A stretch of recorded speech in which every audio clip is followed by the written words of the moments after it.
I sincerely hope we don't have to see catastrophes as described in this book before people wake up.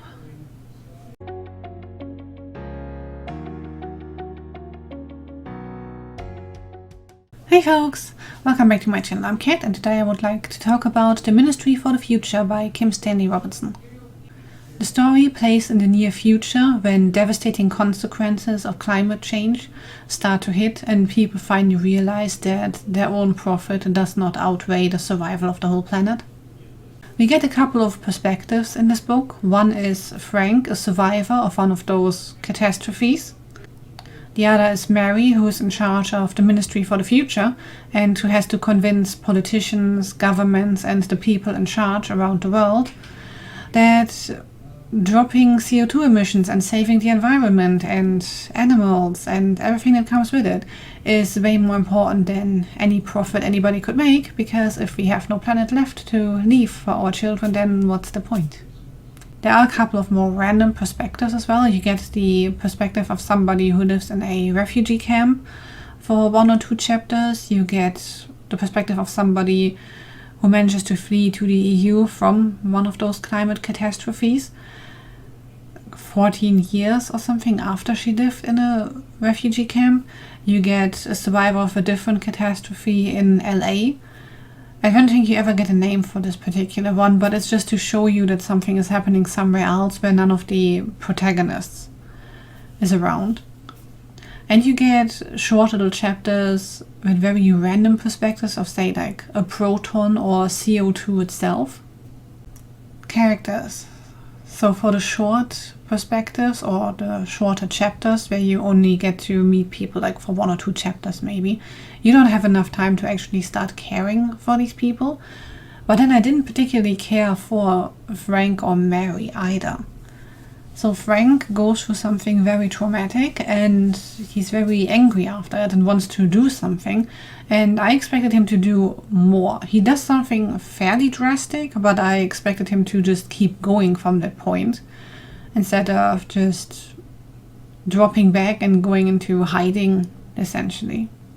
Between the two, I think Mary is the more interesting and consistent character because she keeps fighting for the survival of the planet, but she does so with less drastic measures than some other people, both in the ministry and without. I think the real problem between all of those characters really was that the voices weren't particularly distinct. A lot of them spoke in like staccato sentences where it's not a complete sentence and everything just seems hurried and abbreviated. For the chapters you get from the note taker for the ministry, that makes sense. She's putting down meeting minutes. But then both Frank and Mary speak the same way at points.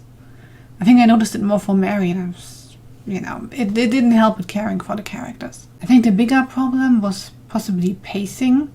It started off strong with the catastrophe and then the aftermath, and then it went into politics, which slowed it down considerably, but not to the point where I was bored with it or anything. But then towards the end, after what I would have thought was the climax, it still just keeps going, and Mary's just going on a walk through Zurich, and it doesn't actually do anything. It's great that this character gets to travel when she retires or something, but I feel like that was like 5 chapters where I was just like, okay, is anything else happening? Or the pace at the end was horrible. While the world building in general was pretty good and most of the descriptions were very detailed and vivid, sometimes it just went a little overboard. For instance, when Mary takes a walk through Zurich, she just tells you everything about the street, the buildings, the musicians, the lake over there. And then you follow her through the city and you expect something to happen, like either she has an internal revelation or something external happens, but neither does. She just goes for walks and tells you, oh, this is over there and that's over there and I like this city. And it's like, okay, so what does this add? For me, it didn't add anything. Now, the most important part of this book is obviously the message. These are the catastrophes that you can expect if we don't start working towards saving the planet right this second. Not in like 5 years, not next year, but like today. Personally, I would love to see some of the changes and options the book gives you. for what politicians or the government or companies even would have to change and start working on to maybe still leave a livable planet for future generations. But I also fear that we need a catastrophe as described towards the beginning of the book or further into the book when LA essentially drowns. I fear that we actually need one of those events to happen to the bigger and richer nations to actually get the ball rolling on this in earnest. Much like Mary in the book, it's a constant and possibly losing battle against greed and people weighing their own wealth or just the increasing of said wealth, even though nobody needs that much money, over everybody else's well-being.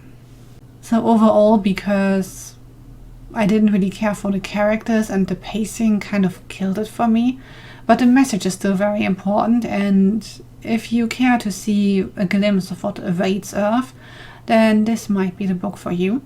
So I would give it this cat, and if you care at all about the planet, maybe give it a try. Thank you so much for watching. Leave a like and subscribe if you want to help the channel out. And let me know how useful you think Mooncake would be in fighting climate change. I feel like he would be doing okay.